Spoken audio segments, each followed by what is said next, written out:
Oh, well, no worries. That sometimes happens, and we got a lot going on out there. So, look, you got your big town hall meeting tonight. What are you guys looking for, basically? I mean, you have the lead, but, it's like the debate on Saturday night. I applauded your father. I got to tell you, Donald, I applauded your father for taking the failed George Bush legacy of these wars head on and telling the truth. And I think that's what's driving it. Your father tells the truth. Well, he's not going to sugarcoat anything. I think government's gotten so used to sort of this participation medal type mentality that we see so much in this country at this point. He's not going to sugarcoat anything. He's never done that in business. He's never done it in his personal life. And I think that message is resonating with hardworking Americans. They're like, okay, we know it's a mess. Stop pretending that it's not. And that message is coming across great. And I'm just very proud of what he's been able to do.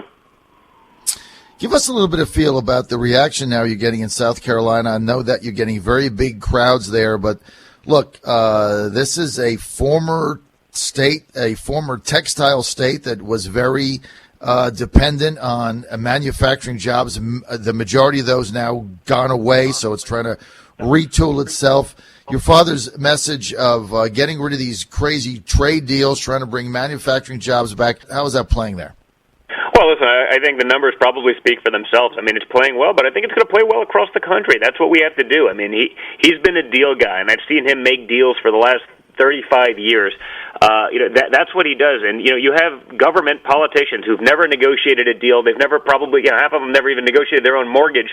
And they're out there making $1 trillion decisions that are going to affect our children, their children behind them, in a vacuum, not knowing, having no understanding of business, having never done it before, having never actually employed real employees, and certainly the employees that they employed, it's their special interest money that's funding it.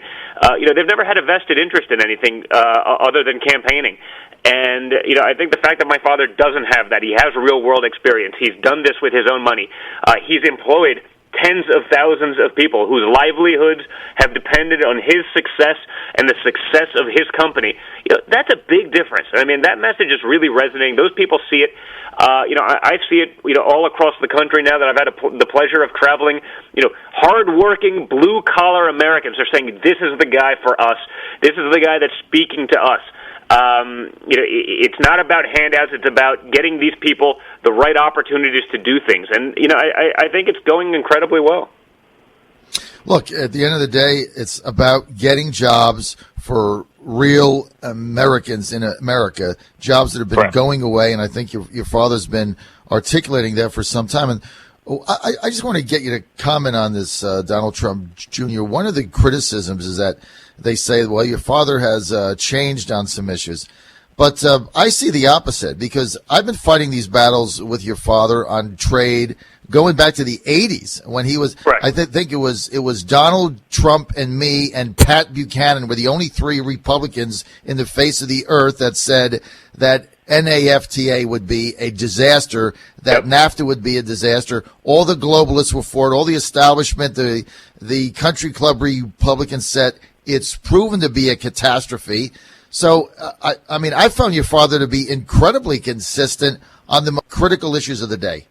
Well, I think certainly. When you talk about economic issues, you can go back and look at interviews from 25 years ago. Those stances haven't changed because he's always been a businessman. I mean, I think as he's grown and so, I'm sure there's been some evolution on social issues because, that happens. I mean, I've noticed that with myself over time. Things change once you've actually gone through a real world experience. I know for me, as a father now of 5 kids, my views on a lot of these things have changed.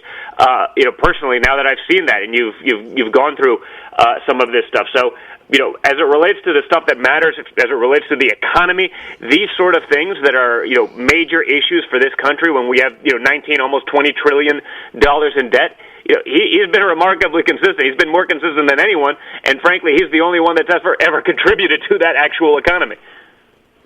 Exactly, and that's, to me, that is the driving message of this campaign. It's about jobs, and your father's been unbelievably consistent on that, fighting this battle a long time. And so when people say he's inconsistent, I just find it to be laughable. Hey, let's get to your dad's battle here with Ted Cruz. Doesn't seem too happy about some of the things Cruz has said. He's called him dishonest. He said on the debate, he suggested that he lies. Where do you guys stand on this now? Listen, I'm not a policy guy, right? John, I build buildings, I build hotels, I build resorts. We employ people. That's what I do for a living. But I mean, I think if you look at it pretty objectively, you can see that there's a pretty clear pattern of, whether it be, the calls about Carson dropping out, and this, it seems like Chris will do just about anything to win. He'll do whatever he has to say. He'll fabricate whatever he needs to be convenient. He'll ignore the truth, and then he'll apologize later after he's scored his points or whatever it is. He just seems like a very disingenuous guy. He doesn't seem trustworthy at all. I mean, it seems like it's just very phony to me. But what do I know? I build buildings. Did you think going into this, Donald Trump Jr., that having come from kind of outside the political realm, did you guys really think politics was going to be this nasty? It's interesting. I mean, I guess we're used to being pretty nasty ourselves, and my father is a great guy, and he's an awesome guy, and you'll see that when he's in a town hall type setting, right? When he's talking to the people, his message really comes across. But when he's in a place where everyone's lobbing arrows at him because he's in the lead, and they're just trying to do whatever they can to bolster themselves by taking him down, he's going to be tough, and he is going to be brutal, and that's what we have to be because that's the country. That's the situation we're in the country. We're not in this rose-colored glasses type setting that everyone likes to paint, the democratic picture of the world, which is, everything's great, don't worry about it, we can just keep giving away free stuff, and that doesn't mean anything. It's if you manage your household like we manage our country, you'd be living on the streets by now. It doesn't work forever. And so, I guess we're used to pretty nasty, but we're used to still, people being reasonably honorable, which I haven't seen at all in politics. And I think that's why the American people are fed up with politicians. They'll do whatever they have to do to get elected. Then they'll do whatever their special interests tell them. And that's oftentimes contrary to what their constituency and what the American people would want. And then, they spend 90% of their time raising more money to get reelected so they can repeat the process. And it's just repeat. And everyone knows it now, and they're sick of it. So, we finally have a candidate who's outside of that world, who's funding his own campaign. He's turned down millions of dollars because he doesn't want anyone to ever wonder, hey, does someone own Trump? Because no one's going to own Trump. And that you can't say that about any of the other guys. They're all owned by other people. I mean, when you look at the tens and hundreds of millions of dollars in attack ads, these are people's special interests just trying to take down my father. I mean, that to me is the greatest compliment in the world, that these guys all do whatever they can because they know it's not in their best interest. The special interests, the establishment, they hate it because the party as they know it, the same old that they've been able to manipulate and make careers out of for all these things is over if my father gets in. And that's why they're so afraid, and that's why they're spending that kind of money doing it. I mean, they've spent more money in attack ads against him than my father spent on his campaign to be in first place. And that shows you how good a businessman he is.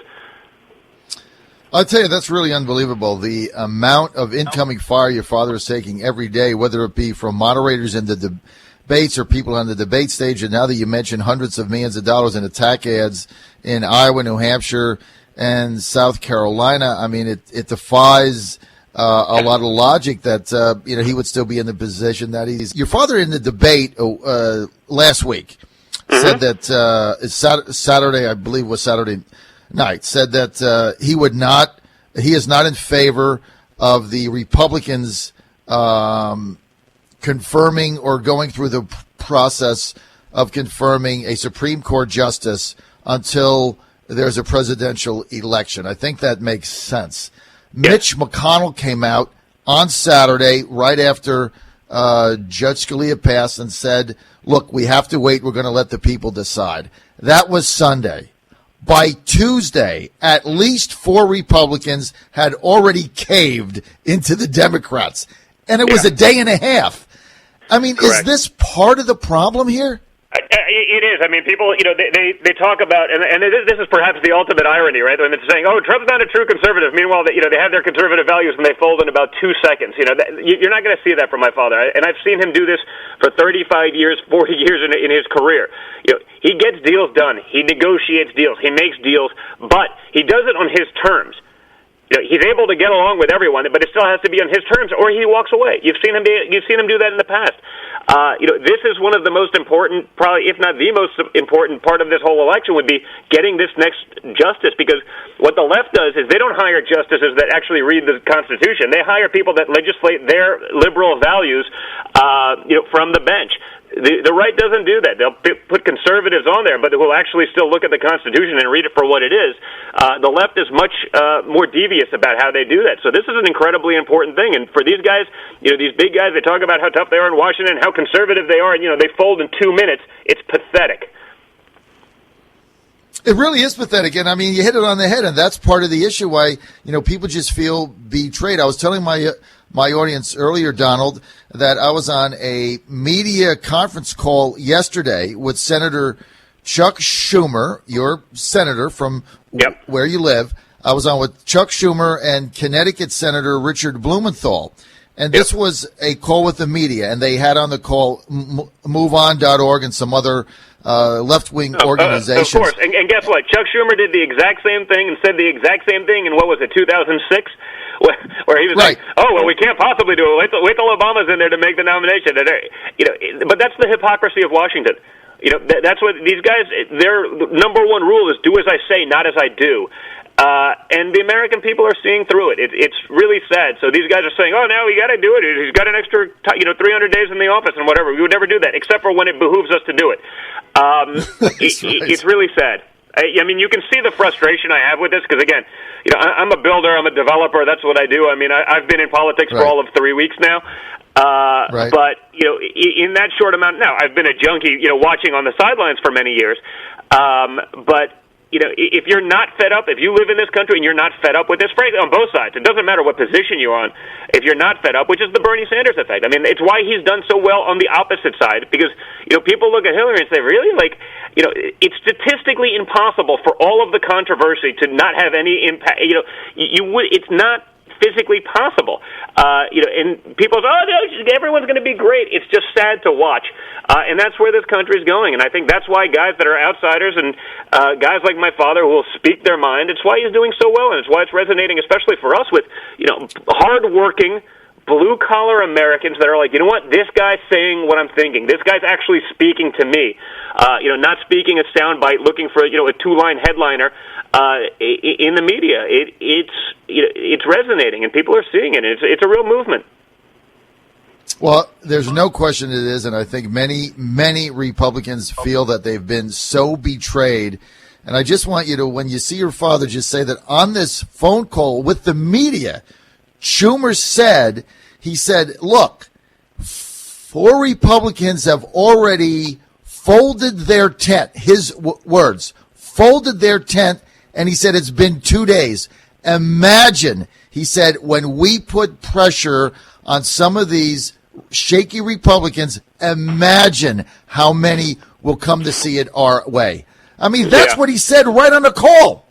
No, it's unbelievable. It's funny because there's a saying in Washington to be Schumered, which is you've probably heard of it, which is someone does work on a bill and then he comes in and gives a press conference as though he did it. So he's the ultimate guy in Washington in terms of just looking for the media soundbite and trying to get credit for something. But in this case, he's actually one of the few times he's actually probably right. The Republicans will keep folding because none of them hold to their convictions. And I think again, if there's one thing that you'll see with my father, and you've seen him do this, whether it's walking away from the Fox debate in Iowa, if he doesn't like it, if he doesn't like the way, he's going to walk away. He's not just going to fold. And all these other guys are folders. They can't do it because they've never had to deal with real pressure in real life. They're playing with other people's money.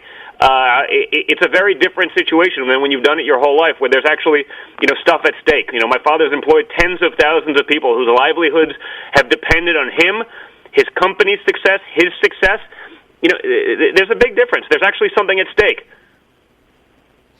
All right, that's going to be the final word. We want to thank Donald Trump Jr. for being with us, and he says, don't get Schumered, like we were the other day on the telephone call where Chuck Schumer basically said, hey, just wait, Republicans are going to keep caving. That's what they do.